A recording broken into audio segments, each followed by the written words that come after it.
Hi. How are you doing? Fine. Okay, so I'm Clarissa Mahara and I'm a student at Suffolk New Hampshire University, and I'm conducting this interview as part of my academic work.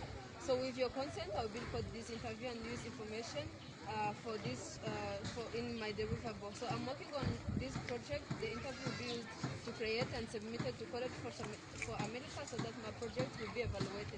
This record will be solely for this purpose. The interview information will be temporarily stored in the College for America online evaluation system, to which only the evaluator and College for America staff will have access. Do you have any questions? No. Do you give your consent to be interviewed and recorded? I, Innocent Karechesi, give my informed consent to participate in this interview to be recorded and used as part of students' academic work. Okay. So what are the three branches of government? The three branches of government, there is legislative, that is what I know. Okay, it's fine. So what does each branch do? I don't know. Okay, it's fine.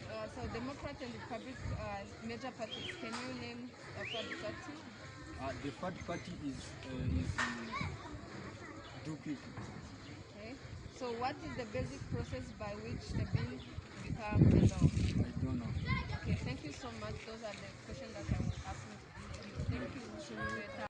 How are you doing? I'm great. So I'm Clarissa Mahara and I'm a student at Suffolk New Hampshire University, and I'm conducting this interview as part of my academic work. So with your consent, I will record this interview and use information as part of my academic work. So the interview will be used to create and submit it to College for America so that my project will be evaluated. This recorded will be used solely for this purpose. The interview information will be temporarily stored in College for America online evaluation system, to which only the evaluator and College for America staff will have an access. Do you have any questions? No question. Do you give your consent to be interviewed and recorded? I, as I say, and I give my informed the consent to participate in an interview to be recorded and used as part of students' academic work. Okay, so I have here some questions. What are the three branches of government? I don't know. Okay, what does each branch do?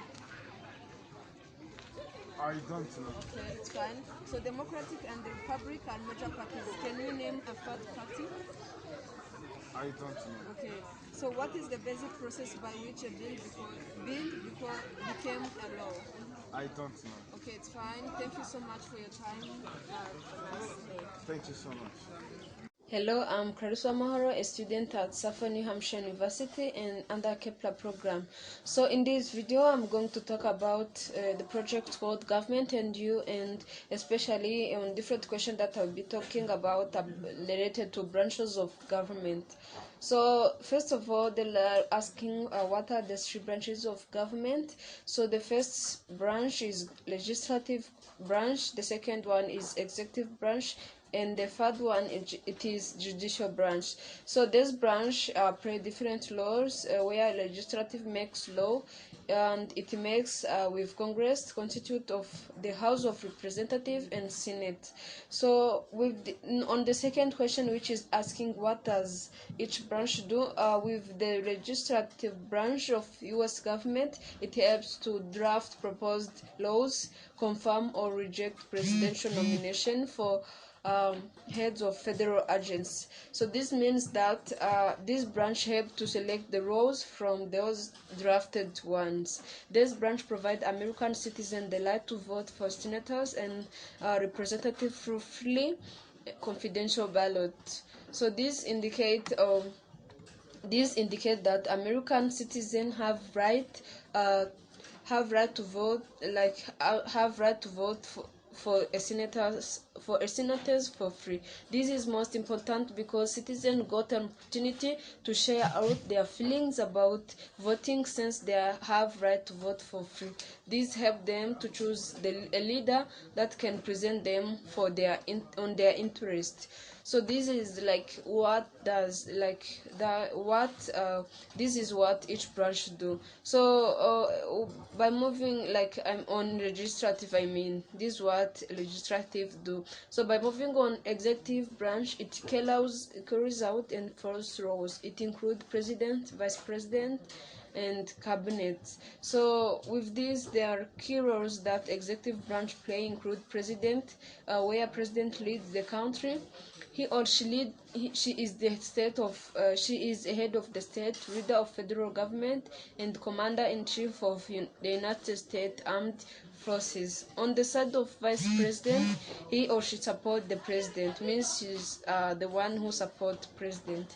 If president is unable to serve, the vice president became a president.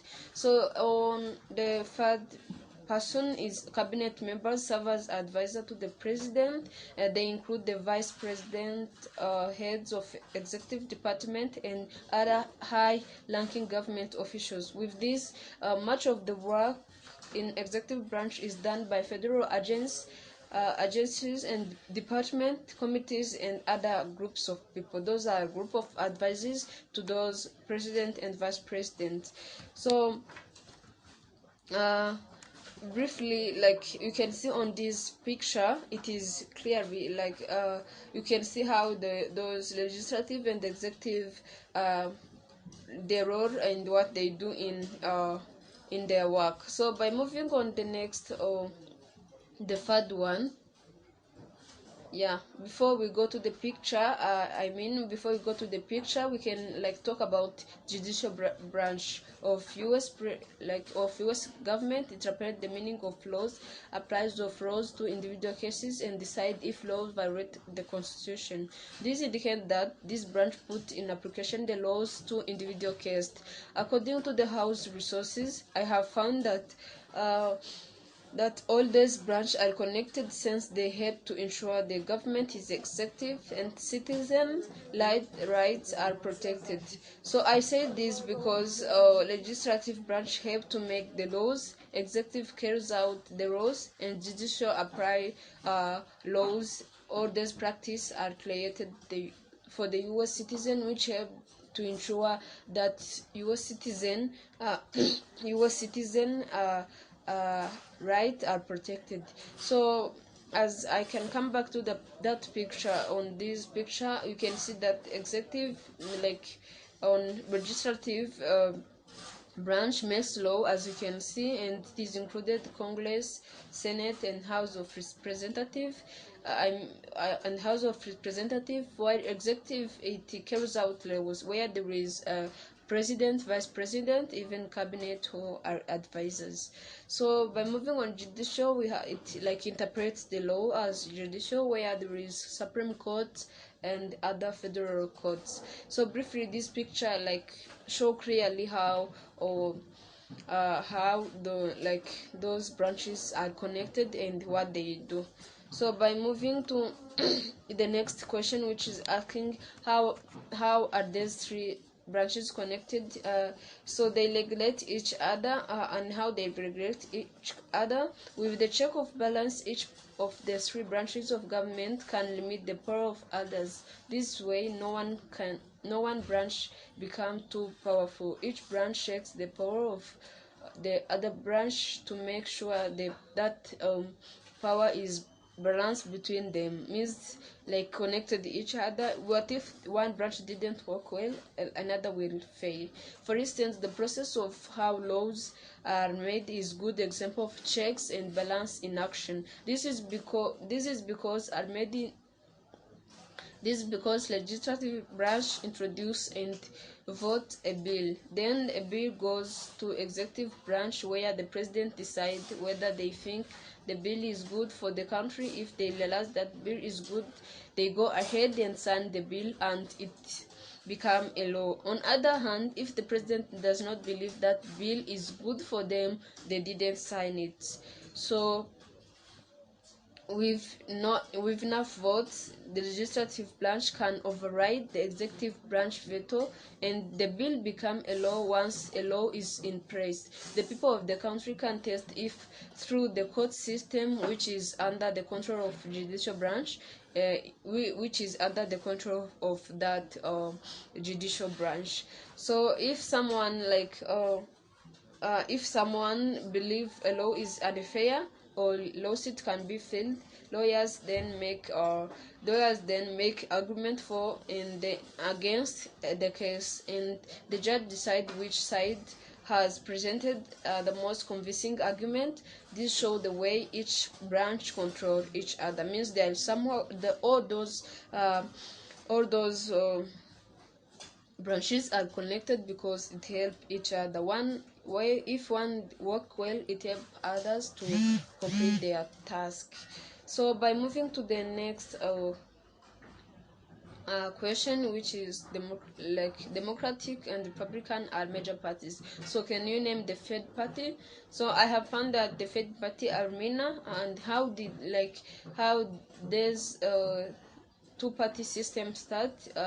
They started as Federalist and Anti-Federalist, led by Jefferson and Hamilton. And Alexander Hamilton believed that the United States, to be successful, it would have to be formed in a similar way to the British imperial model that had been so successful. While Thomas Jefferson, he believed that central treasury and national army would endow the central government with too much power, that an economy driven by finance would lead the reckless gambling. So he also thought a strong president would be no better a Polish king, a reference to the Polish tradition of aristocrats electing their monarchy from among their numbers. So these are how the system was, and what impact do many parties have on national politics. So the first party may also help voter turnout by bringing more people to the polls. Again, third party candidate at the top of ticket can help to draw attention to other party candidates down the ballot, helping them to win local or state office. So these different questions related to three branches and how it impacts them, even on how that third party, which is MENA party, have impacted national politics. Thank you so much. Thank you so much for listening to me. Thank you.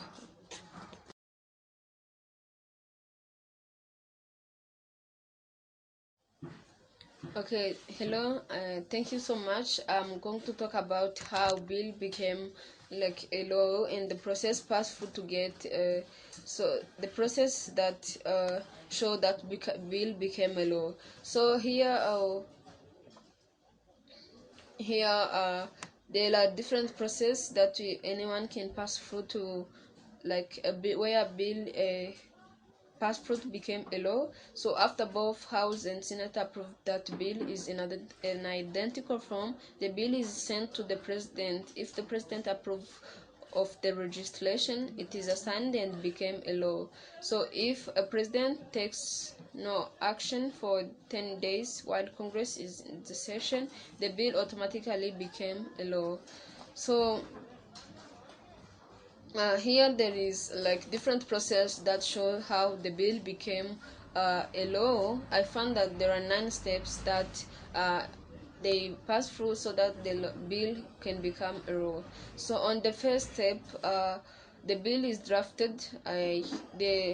Both Senate and House of Representatives who have ideas of law can draft a bill.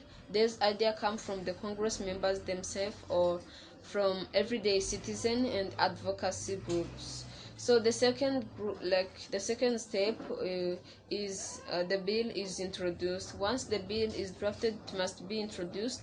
This is most important because once bill is introduced, it can be found on a Congress, which is official government website that tracks federal legislation. To mean government help to track what legislation made. So by moving to the third step, which is where bill goes to the committee. With this step, the bill was introduced on second step to pass through the committee. Here both House and Senate have several committees composed of groups of Congress members who are particularly interested in different topics such as health or international affairs. So this is the first, I mean the third step, and the fourth one is the fourth one is where the bill goes to subcommittee review for the bill. With this step, subcommittee are organized and under committees and have further specialization on certain topic. So on the fifth steps, committee makeup of the bill. With this step, when the hearing and subcommittees review are completed, the committee will meet to mark up up of the deal. This means that committee will meet after finding what comes is subcommittee review so that they can stand up a bill. So on the next the fourth on the fourth stage on the fifth stage is where on the fifth stage where the committee make up a bill, where there's like subcommittee review are completed and committee will meet the markup the and then will meet to mark up the bill. This means that committee will meet after finding what comes in subcommittee so that they can certain up the bill. So on the sixth step is voting by full chamber on the bill. With this step, once a bill reaches the floor, there is additional debate and members of full chamber vote approve any amendment, to mean that when a bill reaches on floor, there will be other additional debate of members so that the full chamber can vote to approve any amendment. So I have another step, which is seventh one, which is referral of the bill to other chambers. On this step, when the House and Senate pass a bill, it is transferred to other chamber where it is usually follows the same route through committee and finally to the floor. This means that chamber received a bill which reviewed with both Senate and House will need to follow the same route that committee used as final floor. So I have by moving to the eighth step, the bill is where the bill goes to the president directly. On this step, House and Senate have approved the bill in identical form. They directly sent to the president, where president received, the president approved the legislation, and it is signed and become a law. So this is where the bill goes directly to a president. So by moving to the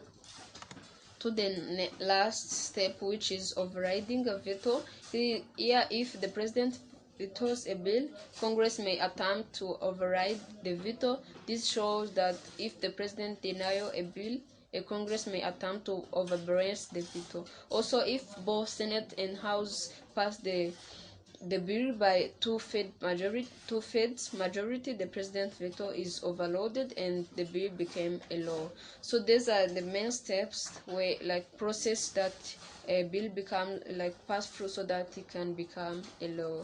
So here we have a picture that shows it well, where each steps are classify what's happening in that process. You can see it a little bit.